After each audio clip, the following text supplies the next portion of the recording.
Been some talk of me having psychopathic tendencies. I don't have psychopathic tendencies at all, but we live in a society governed by other people's rules, other people who commit murder and genocide and execution in various parts of the world.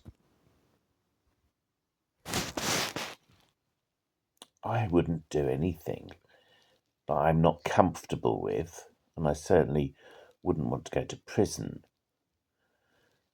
On the subject of McClinden, here's a list, and there's no justification that his married father deserted them and left him with black corneas, a sign of the devil. But I've gone from being a millionaire with a happy family, a perfect home, and nothing to nothing, all down to McClinden's heartless, ruthless plundering of his clients' lives. This is what he does repeatedly. So every day, as his client, for more than a year, he would telephone me, billing me £42 extra. Every time I'd tell him I don't want to hear him, I don't want to. He had nothing to say, and he'd round that up to £50 plus VAT. Typically, he'd say, "I've sent you an email." £50 to phone me up in less than 30 seconds, tell me he sent me an email. He'd do that every day. Other days, he'd say, "As trustee, you might lose everything, some £10 million, just a threat, so that he could charge me a measly £50 by his standards." That's how he counted his gold coins. Every day I tried to tell him not to call, and I wouldn't pay his fees for those phone calls. At the 11th hour, McClinden reveals that any estate challenge legal costs are paid by the estate, not the trying it on con man who I'm litigating against. So, had he told me this in the first place, when I simply went to him to calculate what I could privately buy out some criminal chancer, he told me, "This guy's a criminal. You have to fight. You will win. You have money." He didn't say, "I'd pay all the legal costs." You don't fight when you pay for the costs on both sides.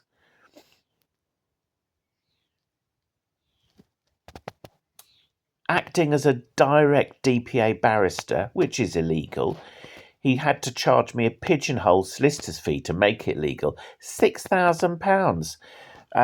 To this buffoon, John Cabot, who wrote nothing more than a description of his difficult day dealing with his laser printer. This was how on earth he got a law degree in New Zealand. Actually, one cannot imagine.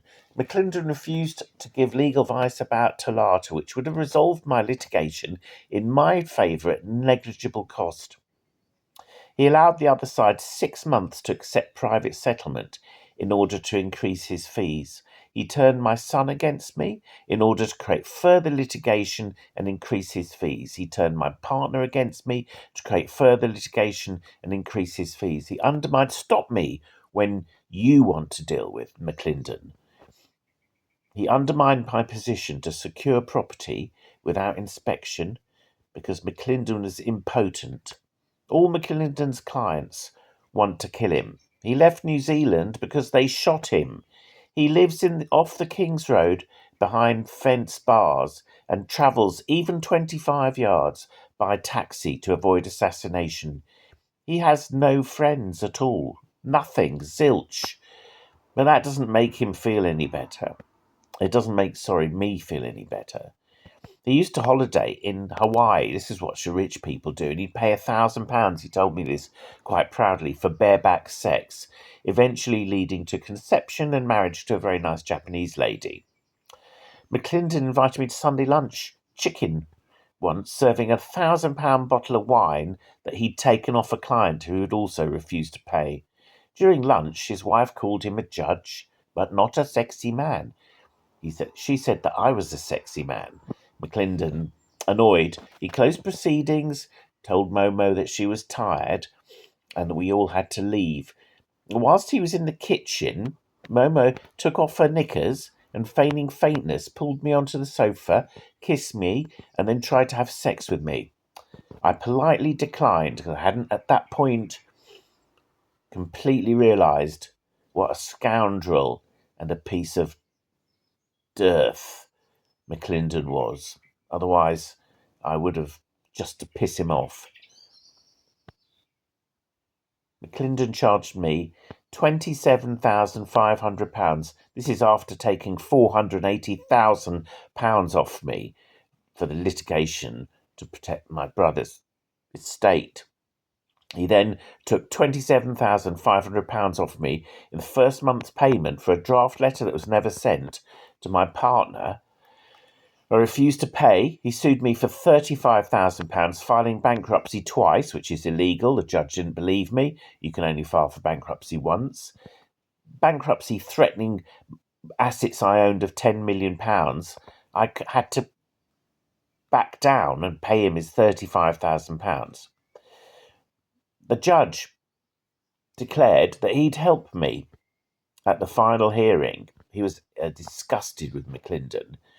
But being a QC, he swapped out the judge for one in his favour, who didn't ask for anything, just stated an order that mclinden had written against me without even opening up the hearing.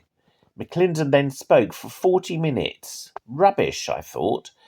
But later he declared those words as the judge's words. He signed as a QC that those words were the judge's words, made me pay for the transcript, and all that 40-minute speech covered up his tracks legally. This is a man who has no respect for the British justice system and uses it for his own evil gains. Have you stopped me yet? When we were working, mclinden would take me to private drinking clubs in the centre of London. I always had to pay, where he'd go off with Russian moles for sex.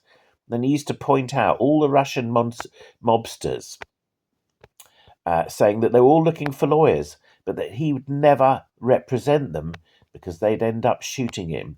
Sure, I should have paid more attention to those words in that time. Other cases mclinden's worked on: Irina Wilson, who was killed by a falling tree in Kew Gardens. She was awarded £1 million compensation. mclinden's fee was also £1 million. Gino Ventura won £65,000 online gambling. Betfred, I think it was, refused to pay. mclinden acted for him, told him not to say a thing. He lost his case. How? mclinden had to leave New Zealand because several clients tried to shoot him. He chose not to go to America because they also have guns there. He massively overcharged a Chinese part-time teacher for a simple business purchase that she had mistakenly got screwed on the contract. He then went on, as he always does, he checks all his clients' assets before he takes them on, and he checks their ethical stance, hence not engaging Russian mobsters.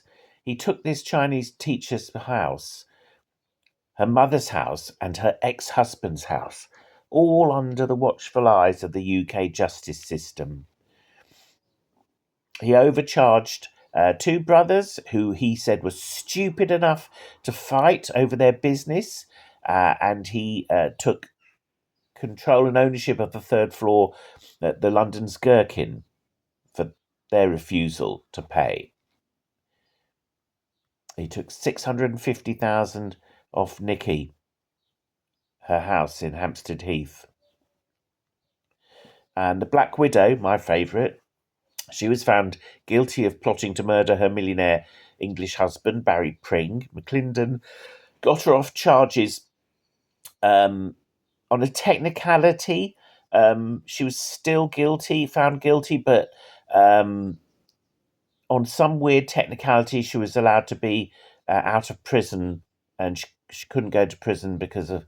I can't even understand it. No one can understand it, really. But this is someone who is found guilty. He charged her £2 million in fees. Who's stopped me?